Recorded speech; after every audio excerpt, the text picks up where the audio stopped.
Shout out to Fawcett Media Group for this excellent boots on the ground summary of what's been happening in Los Angeles. Let's go.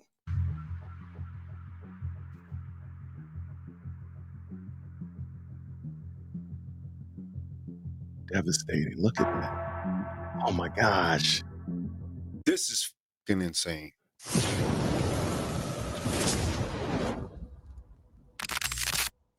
What's going on now? The LA fires. Many of you know I live in California. Let's just say prior to a couple months ago, I actually would have been in one of the affected areas, but that doesn't minimize my outrage. How many friends and loved ones that I have in this area, and to have to see them be subjected to the highest levels of incompetence. It's ridiculous. None of this had to happen. None of this had to happen. And the mismanaging of this just highlights how inadequate our leadership is in the city of Los Angeles, the county of Los Angeles, and the state of California. So Wednesday night, I was driving home from the Los Angeles area, and I noticed that I had heard word of, the fires that were starting. And I noticed that on my way, I stopped in Burbank just for a second. It was later in the evening. There was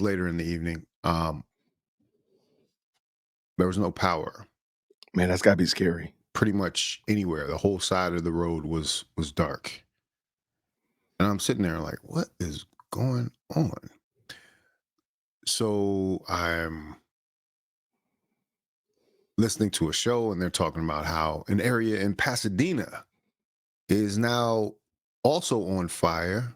An area called Altadena is now on fire, in addition to the fire that I heard about in the Pacific Palisades. And the Pacific Palisades that have been ongoing, as well as several different smaller fires that were going on the way. And then I saw it. I looked to my right, and up in the hills, headed towards Silmar, you guessed it, fire. Dude, that's got to be crazy. Exits blocked off.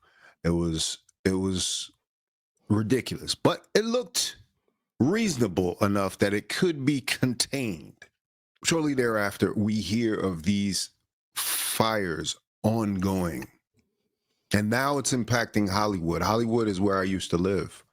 They said there's a fire in Sunset, and somebody even said, "Yeah, I think it's actually the hills where the Hollywood sign is."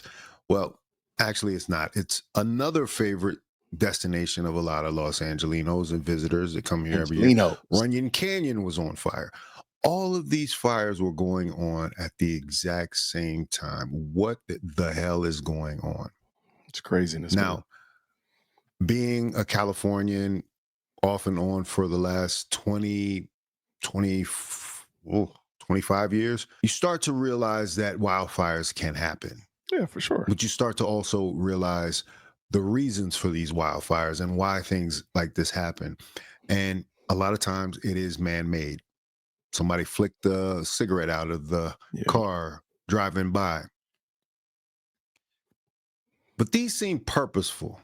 These seemed like something different. And when I tell you the response to them, the overwhelming of the fire department and the resources of Los Angeles, it just made me realize we're in a different ball game here. And then when you wake up and see the devastation, it looks like a post-apocalyptic scene in the Pacific Palisades right now. That's a tongue twister. A post-apocalyptic scene in the Pacific Palisades. Ground raised. Fires ongoing still.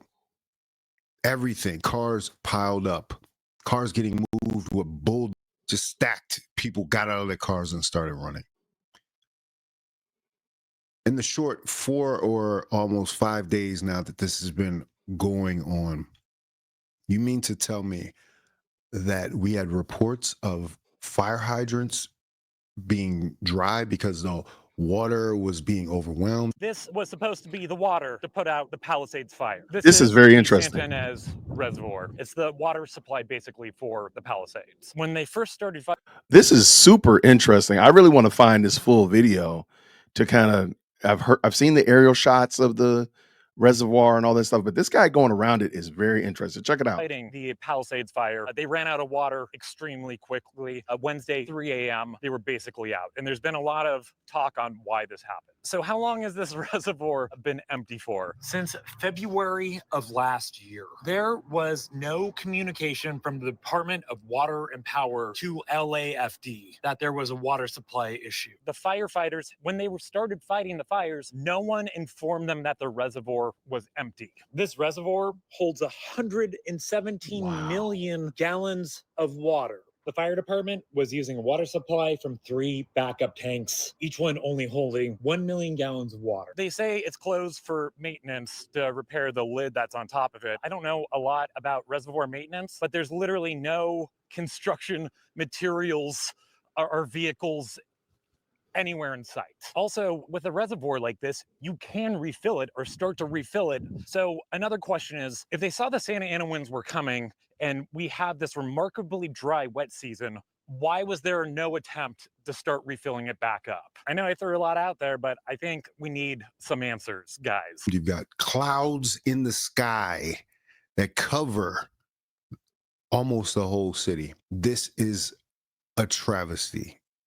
This is a response of, I don't know, the Keystone Cops. This is third world country behavior. And the fact that we are in such a developed part of the country and such a wealthy part of the country that we couldn't get a response better than this. Then I hear the military is being deployed to fight fires. You know, the great story of Kamala Harris was they were using prisoners as firefighters in California. They were being paid $5 a day, and these people were out there risking their lives, whether they be criminals or not. Some of them were being held past their release date so that they could still fight these fires. That's but crazy. The biggest travesty in this, as we've said time and time again in California, you have to clear the brush. The brush was literally taken out of the budget. Brush clearing was literally taken out of the budget. So literally you're building up an area that is like a tinderbox. Fire hits it and it just explodes and there's no containing it. This would have stopped. Because the county of LA and the city of LA had suspended brush removal in Palisades. This comes down to the county. Are you joking? Yeah, you can find it. You can find it was suspended here. Casual brush removal suspended here. Limited brush removal suspended here. Plus other measures that can be taken. There's a whole science of this. People who actually study what you're supposed to do to prevent fire, to create barriers around things. And for some reason, none of this was done. And in fact, less in the budget was given for this particular function. It was cut 17 million. It was cut this. It wasn't cut at all, according to one newspaper. Was your budget for the fiscal year 2024-2025 cut? I can tell you, I'm going to even go back further than that. Again, since day one, we've identified huge gaps in regard to our service delivery and our ability from our firefighters, boots on the ground, to do their jobs. Since day one, this is my third budget as we're going into 25-26. What I can tell you is we are still understaffed, we're still under-resourced, and we're still underfunded. So with that, whether it's 7 million, 10 million. But was the budget cut, Chief? Yes, it was cut, and it did impact our ability to provide service. Now, whether that falls on Mayor Karen Bass or Gavin Newsom, who they all should share some of this blame, this is insane, because these precautions that could have been put in place, though they would have cost money, millions of dollars, that cannot compare to the billions of dollars that are going to have to be paid to rebuild this city. Billions of dollars. And not only that, the insurance companies, the interesting move that they did right before this fires happened, a lot of the insurers left specific high risk fire zones like the Pacific Palisades Fact, State Farm announced last year they would non-renew 30,000 policies in what they called, Wow. ready for this? Wildfire risk areas. And you're thinking middle of nowhere, Big Bear, up in the forest. Nope. Guess what? They down the non-renewed. Here's the stat, Pat. State Farm non-renewed 69% of the policies it had in Pacific Palisades. Data point this morning confirmed. State Farm said last year, we're non-renewing 69% of the homes we insure currently today in Palisades. Why? Long-term brush risk and poor management of the common area. These houses are uninsured. And sir, you say, oh, these are rich people or whatever. Think about the towns of Altadena. Those are working class areas, especially Altadena is one of the first Black middle class areas in Los Angeles. Totally destroyed. Wow. I've been seeing a lot on social media about how the fires here in LA are mainly destroying rich celebrity homes. And I am here to tell you that that is so incredibly inaccurate. I realize if you don't live here in California or LA, your perception of LA is completely screwed up by what you see on TV and the movies. There's a lot of regular folks that live here, and there's a lot of folks that live below the poverty line here in LA. There are 8 wildfires actively burning here in LA County. One of them, the Eaton Fire in Altadena, has completely burned California's first middle-class Black neighborhood. Not rich folks, not celebrities. These are mainly 3rd and 4th generation Black family homes. Altadena was one of the first suburbs in LA that Black people could buy houses in. The people that lived in these neighborhoods were the first people in their families to buy a house. These are hardworking, middle-class Black folks, Black families, multi-generational families living in these homes. As of today, these neighborhoods do not exist. It's not there anymore. That's crazy. These homes have been completely wiped out. Businesses, grocery stores, banks, low-income apartment buildings, rent-controlled apartment buildings, gone. The entire neighborhood has been burned to the ground. 7,000 homes, I believe, have been destroyed through this fire.